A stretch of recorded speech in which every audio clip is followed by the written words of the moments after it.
The first I would say is that sales makes all the difference. And I guess that's not so different from any other industries, that you can be super good consultant and you can have all the best methods and knowledge and everything, but without sales, nothing happens.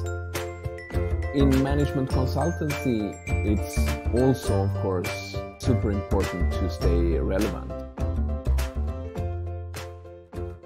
Welcome to the Business Developer Podcast with Sujay, a source of inspiration for business developers.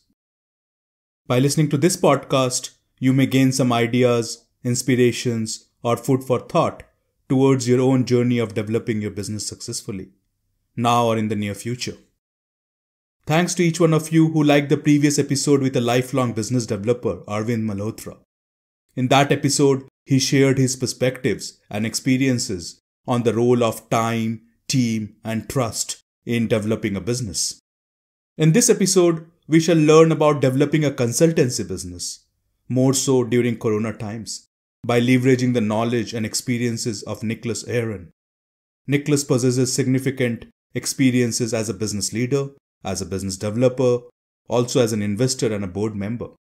So without further ado, please join me in welcoming our guest, Niclas Ihren.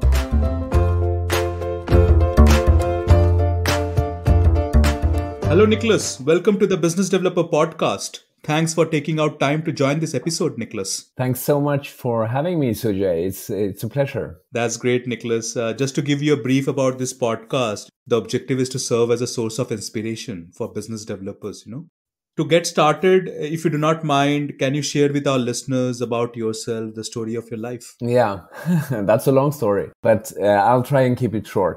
Okay, so I have a serial entrepreneurial background, you could say. I've been starting a number of different ventures, mostly in management consultancy, but also think tanks and VC investment bodies. So a few different things, mostly related to sustainable development. I have a strong passion for making a difference. I run, since 7 years back, a company called Matters Group, and we are in that field. Wow, Matters Group. So something important matters to handle, right? With the names. Exactly. So what are those key matters that you're helping at Matters Group? Well, we have sustainability issues all around us, very present in society today, whether we talk about environmental issues like climate change or pollution of the seas, but also social issues like the increasing divide between people and cultures. This is increasingly being recognized also by businesses. So we help businesses internalize these types of issues to make a difference, but also to make a difference for the company so that they will actually become more successful.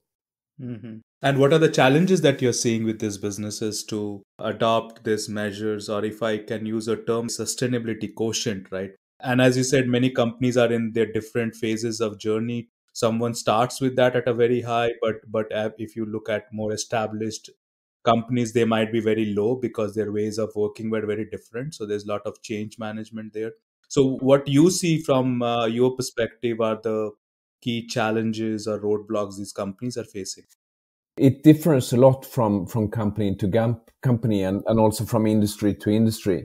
In some industries, you may have, for instance, a huge exposure to social issues in the supply chain. In other industries, there will maybe different issues. For real estate companies, it's a lot of issues related to, on one hand, energy and climate impact, because the real estate industry has a huge impact, but also social issues. What will a sustainable city look like in the future? How can we create cities which are inclusive and create a good life for its citizens? So there are many different issues depending on the industry. And typically a company needs to make quite a thorough screening of what issues are relevant to them. And it also changes over time. So you're never done. You have to constantly keep your ear to the ground to really understand what's important. Mm-hmm. There are two types of companies. One has been existing for long enough, and then there are younger companies. If I look at the younger companies, they're starting from a clean slate. They can start their business keeping sustainability in focus, but they might be lacking on resources or experience to do that. Whereas the older companies, they have the baggage of the past, right? The ways of working. Yeah. So what's your view on these two sets of companies? With smaller companies, generally speaking, of course, we tolerate a little bit more. It's both, as you say, that they maybe have started fresh and don't have so much of a backlog, a negative backlog, but it's also a question of, as you say, they have less resources, and we don't expect a small company to be on top of every question regarding human rights and anti-corruption and environmental impact and so on. So in a way, you could say that smaller companies, they do get away a little bit easier. But for the larger companies, we typically have huge expectations. We really do expect that they should behave in a good way. They should have control of all issues. They should have a proactive way of adding value to society. If they don't, we get really disappointed, and that can harm the company severely. And the demands on businesses in this space are rapidly increasing. So also the smaller companies are expected to do more. Yeah. In your journey as Matters Group, how do you then approach this question to customers? I believe you're approaching both the bigger and smaller companies. Yeah, that's right. That's right. You could say we have quite different approaches when it comes to bigger and smaller companies. I mean, big companies, they have an internal complexity. They can afford some consultants, and it makes sense to work for over a longer time and so on. So with big companies, we have quite rigorous processes and good methods and so on to help them really understand this landscape and find better ways forward. When it comes to smaller companies, we try to focus on what we call solution providers. So companies that have a specific mission to make a difference regarding some dimension of sustainability. And then we try to help those companies to accelerate, to make a difference faster by maybe, teaming up with bigger companies, creating partnerships. So it's a different approach. And would you be able to share any example here? If we take these smaller solution providers, they are, of course, typically not as well known, but very often they are really, really interesting. I could mention a few. And for instance, we are working with a company called Cake. Mm-hmm. Cake is a designer and manufacturer of electric motorcycles. So they are trying to, let's say, make the Tesla of the motorcycle industry, go completely electric and transform the whole industry. And they are a very cool company, and it's been a pleasure working with them for a number of years in this pursuit to change the motorcycle industry towards electric. Another solution provider with an ambition to change a market is a company called Electrion. It's an Israeli company, and they have the best technology for electric roads. So also electrification, but in this case, electrification of roads in order to be able to charge electric vehicles while driving. Okay. So they work with inductive technology. Nothing is visible. It's all hidden under the asphalt on the road. Wow. But then when an electric vehicle drives over the road, it's charged in real time from the infrastructure under the road. So that's very cool. Yeah, certainly cool. And we are building the first road like this, a pilot project on Gotland, together with Trafikverket, who is the funding body behind the project. Wow, that's cool. Yeah, so those are examples, but yeah, there are more I could tell you, of course, but time is limited. Yeah, I know. But overall, from your perspective, you're seeing a lot of things happening in the industry, right? In terms of this sustainability. Yeah, absolutely. Clients come to us and they say, these issues are changing our market. We need to act. We need to get our hands around this. We need to get from a reactive to a proactive mode. and they realize that takes that it may take a lot of change. It may take, changing the DNA of the company, changing your products or services, and rebuilding your brand and your values and so on. So it may be a very significant change, but it's super exciting. Yeah, that's right. And I'll be really excited to know some of the sustainability quotient scores of these companies, right? And how they are evolving.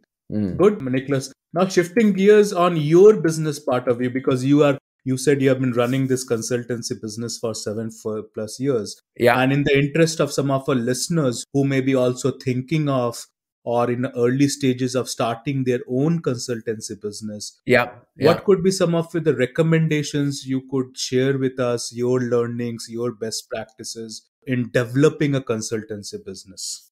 Yeah, I think there are many things that are important. The first I would say is that sales makes all the difference. And I guess that's not so different from any other industries, that you can be super good consultant and you can have all the best methods and knowledge and everything, but without sales, nothing happens. So sales is really the most critical thing. And as it turns out, it's much more difficult to find colleagues who are good at sales than to find colleagues who are good at delivering. So for us, limiting factor has always been sales. Putting effort into sales and really working on that is what makes the biggest difference. So that's one thing. And then in management consultancy, it's also, of course, super important to stay relevant. We deliver knowledge, leading edge methods and thinking to our clients. And in order to be able to do that, of course, we need to constantly stay up to date, change our own thinking and our own portfolio of methods and so on. We've done a lot of development of our own business now during the Corona year. So we really had to rework how we work with clients. So that's another thing. But there are many more learnings, of course. And I think it's important to be pragmatic, try to be very, very customer oriented, of course, to really listen to your clients, because typically there's so much knowledge already with your clients, but you can help them to get it out and structure it. And most of the knowledge is already there. It just needs some help. Yeah. Thanks a lot, Nicholas, for sharing that. Now, when you come to the sales point, can you share some insights of how are you approaching that sales point? Is it mostly word of mouth, or you are then leveraging the digital channels or something else? We try to work across many channels, of course. Like most companies. So, we have active social channels and word of mouth, as you say. And of course, management consultancy is very much, it's really about forming strong relationships with clients. So we can see that being present in a market and getting to know people, working within an industry, typically it's easier to develop more key relationships with CEOs or C-level executives in a particular industry. So that's how we work. We spend a lot of time on developing strong relations to clients and to potential clients, and then being patient with turning relations into projects can take a long time. Sometimes it's faster, but very often it takes a long time. So relationships first of all, but then of course all the other channels as well. And we do some marketing, some seminars and so on. But that's a bit less of that during Corona. Yeah, and with Corona times, another important point, because consultancy business has been very much about face-to-face interaction and meeting with the customers. Yeah. So how have you adopted? And that's point number one. And What do you think is a future outlook as you come out of Corona? Do you think we'll go back to the earlier normal, or do you see a new normal will evolve for the consultancy business based upon experiences gained through the Corona times? Yeah. No, I'm quite sure we will see a new normal.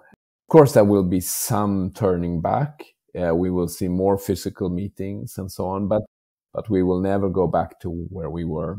There's a lot of convenience in digital meetings, of course, and we've also learned that a lot of things we didn't believe was possible during digital meetings, they are actually quite all right and possible. I mean, you do lose some dimensions, but you also win something because it's. I mean, if you going to develop a relationship or dialogue with a client in another country or on the other side of the planet, then physical meetings is challenging also. So I mean, we can achieve a lot with digital meetings. They will not replace physical meetings, of course, but they will complement them. Mm. And you see, clients are also getting used to and adopting it, right? And more open. Yeah. And I mean, some things are interesting, like since we typically work with C-level executives, so we need access, and that's always challenging. Those are busy people, and I have found that not across the board, but in some cases, it's a bit easier to get a meeting now because, you know, just having a meeting on Zoom or Teams for half an hour, that's not a big commitment for a CEO. There's very little time except the actual meeting time. So in a way, it has become easier. And but then there's the other dimension of building relationships, and that's harder when you're working digital. And I think in our lives, we see our days are more packed with meetings because of that comfort. Oh, we can do meetings, so Yeah. you don't need time to jump from one meeting to another meeting, and you could do 16 half an hour meetings in a day. Yeah. Whether it's good is another story. Yeah, that's another story. But earlier you could do one or two meetings in a day, right? Physical, or three meetings maximum. That has moved from 10 plus meetings, at least many people are having today. Good, Nicholas. So, more taking you through the next segment of this podcast episode, what I do with my guests is that an important point I want to delve upon with you in the topic of learning. You Mm. know, everyone, we all learn through our lives, learning new things and etc. Yeah. But as we go in our journey, many times, as you were talking of companies acquiring baggage of the past, right? Mm. We as individual acquire some habits which might be needed to be dropped in the present so that we can acquire new habits or be more successful. So what's your thought on this topic of unlearning, and have you had any unlearning experiences from your personal life? Yeah, definitely. A lot of them, actually. You know, I've had quite a long career in business, and I can see how things have changed so much. And especially when I look upon what we work with, sustainability issues, they are, you know, impacting the direction of companies.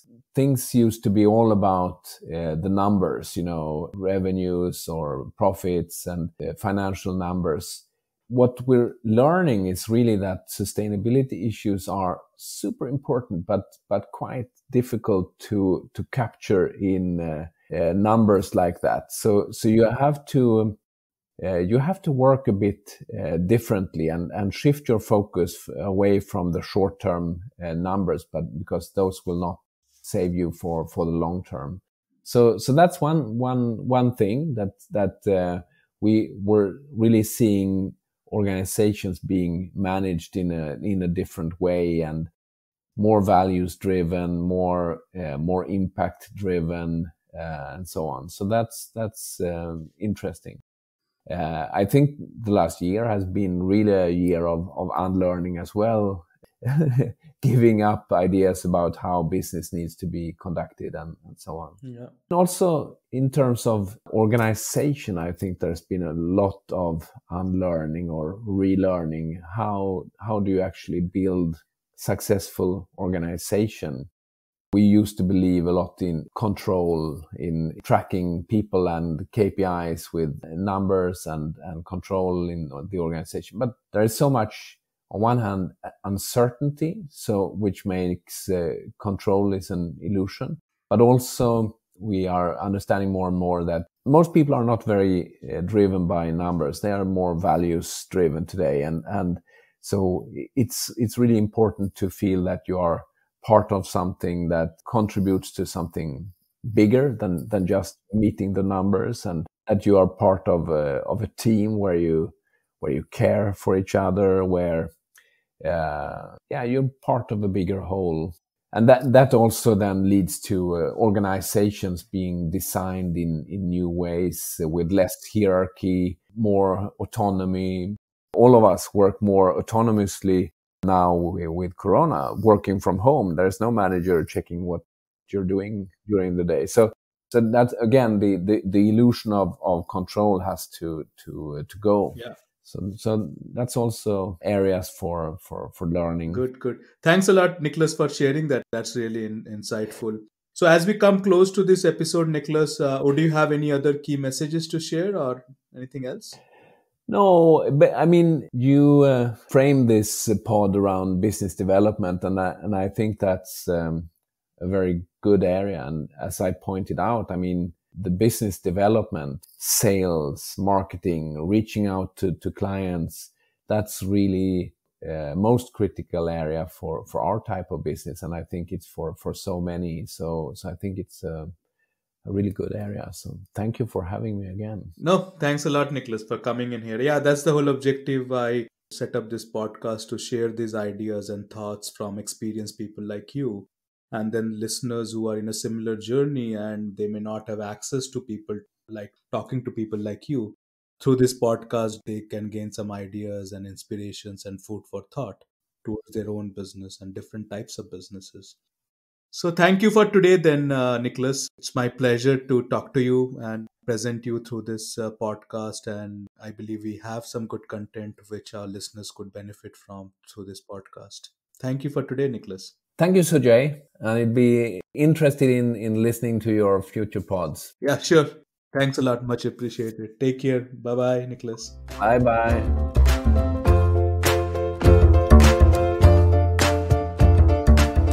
Sales and staying relevant are the top challenging areas towards developing a successful consulting business. Those were some of my learnings that I have taken from this episode. What learnings have you taken? Hope this episode helps you to draw your own learnings. Do give me a high five if you like this episode. I would also love to hear your feedback and suggestions for improvement. You have multiple channels to do so: LinkedIn, YouTube, Instagram, or email me directly. My contact information is provided in the episode notes. That's it for now. See you again in the next episode of the Business Developer Podcast. Stay happy, healthy, curious to learn. And remember, sales and staying relevant are keys to developing a successful consulting business. Bye for now.